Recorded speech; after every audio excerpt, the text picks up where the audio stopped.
Om Swastiastu. Perkenalkan, nama saya Ibu Dwi Dandika Pratama dengan NIM 18055511092. Saya merupakan mahasiswa aktif Fakultas Teknik Program Studi Teknik Sipil Universitas Udayana. Pada kesempatan kali ini mengenai pembelajaran ekonomi teknik, saya akan memaparkan materi, yakni yang pertama ialah investasi, yang kedua aliran kas, dan yang ketiga ialah nilai waktu dari uang. Langsung saja. Pertama kita akan membicarakan mengenai inti pembahasan. Adapun cakupan inti pembahasan yang akan kita bahas pada kesempatan kali ini, yakni untuk cakupan yang pertama, ada pengertian investasi, ada jenis-jenis investasi, ada keuntungan dan kerugian dari jenis-jenis investasi. Untuk cakupan yang kedua, pengertian aliran kas atau cash flow, dan juga cara penyusunan cash flow itu sendiri. Untuk cakupan materi yang ketiga mengenai pengertian nilai waktu dari uang atau time value of money. Yang kedua mengenai manfaat time value of money. Yang ketiga mengenai kerugian time value of money. Yang keempat mengenai hubungan nilai waktu dari uang dalam investasi. Pentingnya time, dan yang terakhir mengenai pentingnya time value of money. Oke. Pertama kita akan membicarakan mengenai investasi. Investasi adalah pengeluaran penanaman modal atau perusahaan untuk membeli barang-barang modal dan perlengkapan produksi yang akan menambah kemampuan memproduksi barang dan jasa yang tersedia dalam perekonomian. Investasi pada hakikatnya merupakan penempatan sejumlah dana yang ada saat ini dengan harapan untuk memperoleh keuntungan di masa mendatang. Umumnya, investasi dibedakan menjadi dua, yakni yang pertama mengenai investasi pada financial asset dilakukan di pasar uang, misalnya berupa sertifikat deposito, commercial paper, surat berharga pasar uang, dan lain-lainnya. Atau dilakukan di pasar modal, misalnya berupa saham, obligasi, waran, opsi, dan lain-lainnya. Untuk investasi real assets diwujudkan dalam bentuk pembelian aset produktif, pendirian pabrik, pembukaan tambang, dan pembukaan perkebunan. Selanjutnya, pengertian investasi. Secara umum, kegiatan investasi akan menghasilkan komponen-komponen cash flow seperti gambar berikut ini. Dalam ilmu ekonomi teknik, berbagai metode dalam mengevaluasi kelayakan investasi dan yang umum dipakai yaitu yang pertama ialah metode net present value atau NPV. Yang kedua mengenai metode annual equivalent atau AE. Yang ketiga, metode internal rate of return atau IRR. Yang keempat mengenai metode benefit cost ratio atau BCR. Yang kelima mengenai metode payback period atau PBP. Pada dasarnya, semua metode tersebut konsisten satu sama lain. Artinya, jika dievaluasi dengan metode NPV dan metode lainnya, akan menghasilkan rekomendasi yang sama. Tetapi informasi spesifik dihasilkan tentu akan berbeda. Oleh karena itu, dalam praktiknya masing-masing metode sering dipergunakan secara bersamaan dalam rangka bertujuan untuk mendapatkan gambaran yang lebih komprehensif terhadap perilaku investasi tersebut. Oke. Selanjutnya di sini berbicara mengenai jenis-jenis investasi. Investasi itu sendiri dapat dibagi menjadi dua, yakni investasi di sektor real dan juga investasi di sektor finansial. Yang pertama kita akan membicarakan tentunya mengenai investasi di sektor real. Investasi di sektor real ini merupakan upaya mengelola uang atau aset secara langsung pada jenis atau bidang usaha tertentu. Sektor real ini sendiri juga dapat dibagi lagi menjadi beberapa bagian. Yang pertama yakni sektor manufaktur. Dapat kita lihat di layar, sektor manufaktur ini sektor yang mengelola barang mentah, barang setengah jadi, barang baku, atau barang jadi untuk dijadikan barang yang lebih tinggi kegunaannya. Yang kedua, ada sektor properti. Di sini sektor yang berhubungan dengan bangunan mulai dari perumahan, apartemen, mal-mal besar, dan gedung-gedung properti lainnya. Untuk Yang ketiga, yakni di sektor teknologi.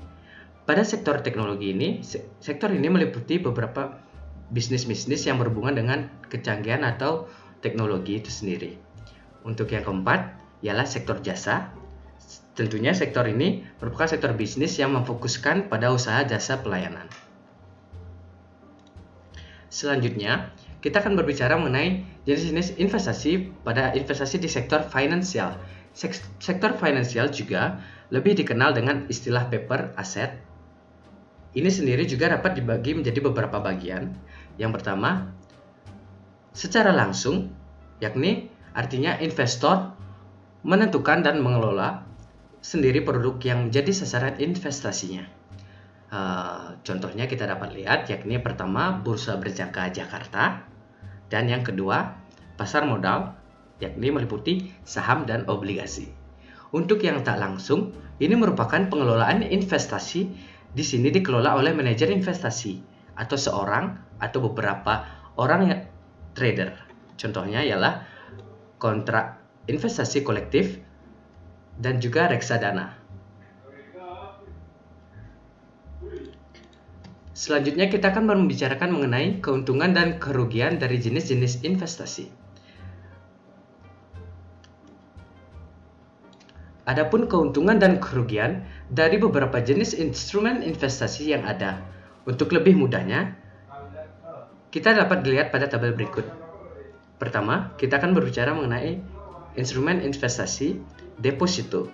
Jadi, deposito ini memiliki kelebihan. Yang pertama ialah risiko kecil, bunga yang diterima lebih besar dibandingkan dengan tabungan biasa. Untuk kekurangannya, dari deposito ini bunganya kecil, tapi biasanya lebih rendah dari inflasi. Saya merekomendasi deposito ini lebih cocok kepada Anda yang tidak mau mengambil risiko besar. Untuk yang kedua, yakni ada obligasi. Obligasi itu sendiri memiliki beberapa kelebihan, yakni bunga yang diperoleh lebih besar bila dibandingkan dengan deposito. Aman bila obligasi dikeluarkan oleh negara, misalnya seperti ORI. Untuk kekurangan obligasi itu sendiri, jangka waktunya yang panjang lebih dari 1 tahun, sehingga kita tidak dapat dicairkan bila diperlukan atau ingin diinvestasi lain. Saya merekomendasikan obligasi ini cocoknya kepada Anda yang tidak mau ambil risiko juga. Untuk saham kelebihannya ialah bisa mendatangkan keuntungan yang sangat besar bila dikelola dengan baik. Dengan modal sedikit, dapat diperoleh hasil yang berkali-kali lipat. Tentunya ini bisa menjadi passive income yang sangat baik untuk Anda. Namun kekurangan dari saham itu sendiri, risikonya kerugian juga besar saat harga saham mengalami penurunan. Jadi untuk saham ini lebih cocok kepada Anda yang mau untung besar dan siap juga mengambil risiko akibat kerugiannya itu sendiri.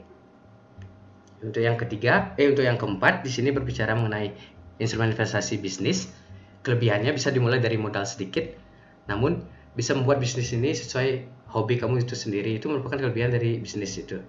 Kekurangannya ialah menuntut keterampilan, terutama pada awal bisnis, perlu pemahaman mengenai keuangan, pemasaran, produksi, dan lain-lain. Dan juga di sini juga perlu administrasi yang merepotkan. Itu merupakan kekurangan dari bisnis. Namun bisnis ini cocok bagi Anda yang punya modal, waktu, dan juga tenaga. Selanjutnya, instrumen properti. Ini risikonya kecil. Kelebihannya ini risikonya kecil serta dapat disewakan sehingga dapat memberi penghasilan tambahan. Kekurangannya memerlukan dana yang besar untuk membeli rumah atau tanah sehingga tidak mudah untuk menjualnya kembali bila suatu saat membutuhkan uang. Ini lebih cocok pada Anda yang memiliki modal yang cukup besar. Untuk sisanya, yakni logam mulia, merupakan aset liquid atau aset yang mudah dijual. Namun kerugiannya sulit dalam penyimpanan karena bila tidak hati-hati tentu akan dicuri. Dapat dengan mudah untuk dicuri oleh pencuri di jalan, misalnya ketika kita menggunakan logam mulia berlebihan.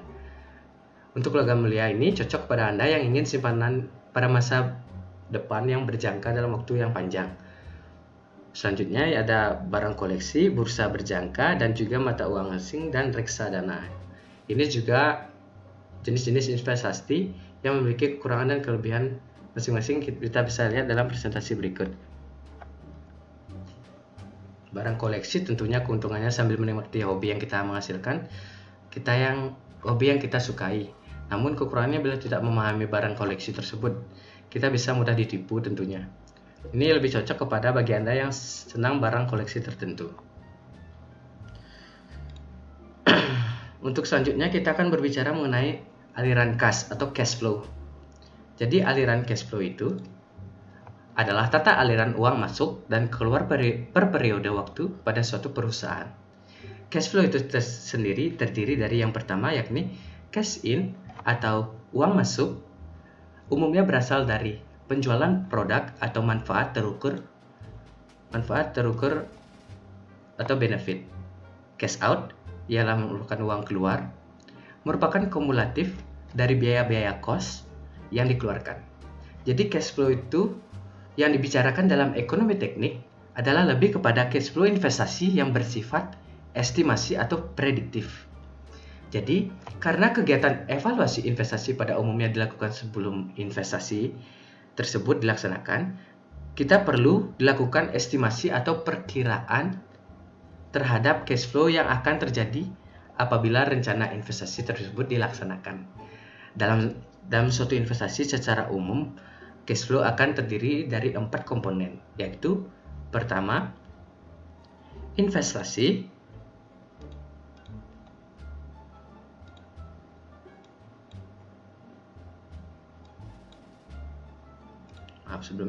yang pertama yakni investasi, yang kedua operational cost, yang ketiga maintenance cost, dan yang keempat adalah benefit atau manfaat. Selanjutnya, cash flow itu secara umum bentuk grafik dari cash flow suatu investasi tersebut diperlihatkan pada gambar berikut. Ini kita bisa lihat, ini merupakan diagram dari cash flow itu sendiri. Jika cash flow tersebut sudah merupakan perkiraan uang yang akan masuk dan keluar akibat suatu investasi selama umurnya, perlu diketahui apakah investasi tersebut akan menguntungkan atau tidak. Artinya, apakah jumlah uang yang bakal masuk lebih besar atau malah sebaliknya, jumlah uang yang akan keluar justru lebih banyak. Jika iya, artinya investasi akan menguntungkan atau layak ekonomis. Dan juga sebaliknya, jika justru pengeluaran yang lebih banyak itu merupakan kerugian bagi Anda. Jika besaran uang yang akan masuk dan keluar tidak berada pada waktu yang sama, sesuai dengan konsep time value of money, nilai uang akan berubah bersama waktu. Maka diperlukannya metode perhitungan tersendiri yang disebut ekuivalensi nilai uang. Selanjutnya, kita berbicara mengenai penyusunan cash flow. Pada dasarnya dapat dilakukan dengan 2 metode. Yang pertama ialah metode tabel, dan yang kedua ialah metode grafik. Untuk lebih jelasnya, ini ada contoh penyusunan cash flow. Perusahaan merencanakan pembelian suatu mesin produksi senilai 100 juta rupiah yang akan diikuti biaya operasional rata-rata 10 juta per periode. Akibat pemakaian mesin tersebut menjanjikan keuntungan rata-rata 22 juta rupiah per periode. Di samping itu, pada periode ke-6 akan dilakukan perawatan berat overhaul dengan biaya 15 juta dan setelah umur pakai habis mesin dapat dijual 25 juta. Gambarkanlah cash flow tersebut dalam bentuk tabel dan grafik cash flow. Jadi, untuk penyelesaian cara pertama yakni menggunakan metode tabel. Jadi metode tabel ini, tabel cash flow lengkap. Kita bisa melihat di sini ada periode ke-0, periode ke-1, ke-2, ke-3, ke-6, dan seterusnya sampai periode ke-n. Di sini ada tabel cash flow yang merupakan berisi cash out dan cash in-nya itu sendiri. Yang kedua di sini ada mengenai tabel net cash flow yang lebih sederhana lagi. Di sini konsepnya hampir sama, Namun di sini kita sajikan dengan dua penyajian yang berbeda. Yang pertama yang dengan cash flow lengkap, dan yang kedua ada tabel net cash flow, yang dimana merupakan tabel yang lebih sederhana dibandingkan tabel A yang cash flow lengkap. Lalu kita lanjut mengenai grafik cash flow. Ini merupakan metode kedua yang dimana kita dapat lihat pada gambar A mengenai grafik cash flow lengkap, dan gambar B mengenai grafik net cash flow yang lebih sederhana. Kurang lebih seperti itu dua metode tadi mengenai penyusunan cash flow. Selanjutnya kita akan berbicara mengenai nilai waktu dari uang. Jadi nilai waktu dari uang itu sendiri pengertiannya adalah sebagai berikut. Pada dasarnya, konsep time value of money mengatakan bahwa setiap individu berpendapat bahwa nilai uang saat ini lebih berharga daripada nanti. Sejumlah uang yang akan diterima dari hasil investasi pada akhir tahun, kalau kita memperhatikan nilai waktu uang, maka nilainya akan lebih rendah pada akhir tahun depan. Kenapa demikian? Jika kita tidak memperhatikan nilai waktu dari uang, maka yang akan kita terima pada akhir tahun depan adalah sama nilainya yang akan kita terima sekarang. Lebih singkatnya, apabila kita disuruh memilih akan menerima uang saat ini atau misalnya seminggu ke depan, kita pasti akan memilih untuk diambil saat ini karena nilai yang kita dapat saat ini dengan untuk beberapa misalnya seminggu ke depan tentu akan sangat berbeda nilai waktu uangnya. Selanjutnya kita berbicara mengenai manfaat time value of money, kerugian time value of money, dan keterbatasan time value of money. Jadi manfaat time value of money itu sendiri adalah untuk mengetahui apakah investasi yang dilakukan dapat memberikan keuntungan atau tidak. Jadi time value of money itu berguna untuk menghitung anggaran. Dengan demikian, misalnya kita sebagai seorang civil engineer, itu kita dapat sebagai investor dapat menganalisa apakah proyek tersebut dapat memberikan keuntungan atau tidak bagi investor itu sendiri. Untuk kerugian dan keterbatasan ini hampir sama, jadi dapat disimpulkan bahwa kerugian dan keterbatasannya itu akan mengakibatkan masyarakat hanya menyimpan uangnya apabila tingkat bunga bank itu sedang tinggi-tingginya, karena mereka menganggap jika bunga bank tinggi, maka uang yang akan mereka terima di masa yang akan datang juga tinggi. Itulah menyebabkannya kenapa masyarakat menyimpan uang pada saat ketika bunga itu mengalami tingkat suku bunga yang sedang tinggi. Time value of money ini juga kerugian dan keterbatasannya, time value of money tidak memperhitungkan tingkat inflasi itu sendiri. Selanjutnya kita akan berbicara mengenai nilai waktu dari uang dalam investasi. Nah, tentu ini merupakan suatu topik yang menarik. Jadi investasi merupakan pengeluaran modal untuk membeli aset fisik seperti pabrik, mesin, peralatan, persediaan, yaitu investasi fisik atau real. Jadi kebijakan investasi akan terkait masa yang akan datang, tetapi dalam penilaian menguntungkan tidaknya akan dilaksanakan pada saat sekarang. Dengan demikian, terutama penerima bersih dari pelaksanaan investasi yang akan diterima pada waktu yang akan datang harus dinilai sekarang. Apakah penerimaan sekali atau berangsur-angsur atau bisa dibilang seri dengan menggunakan perhitungan tersebut di atas. Penerimaan pada waktu yang akan datang pada dasarnya adalah net cash flow dari pelaksanaan investasi yang akan terdiri dari yang pertama, tentunya akan berbicara mengenai biaya proyek atau investasi awal, atau dalam bahasa Inggris bisa inisialnya initial outlays. Jadi biaya ini meliputi biaya untuk memperoleh investasi tersebut dan biaya-biaya yang investasinya serta modal kerja untuk membiayai operasional awal dari proyek investasi itu sendiri. Untuk yang kedua, cash flow dan cash outflow selama proyek investasi berjalan. Yang ketiga, di sini nilai residu dari proyek investasi yang bersangkutan. Dan yang keempat, cash flow inflow dan cash outflow lain-lain di luar proses pelaksanaan proyek investasi tersebut. Jadi keempat ini merupakan penerimaan pada waktu yang akan datang pada dasarnya adalah net cash flow dari pelaksanaan investasi yang akan terdiri yang akan dilaksanakan itu sendiri.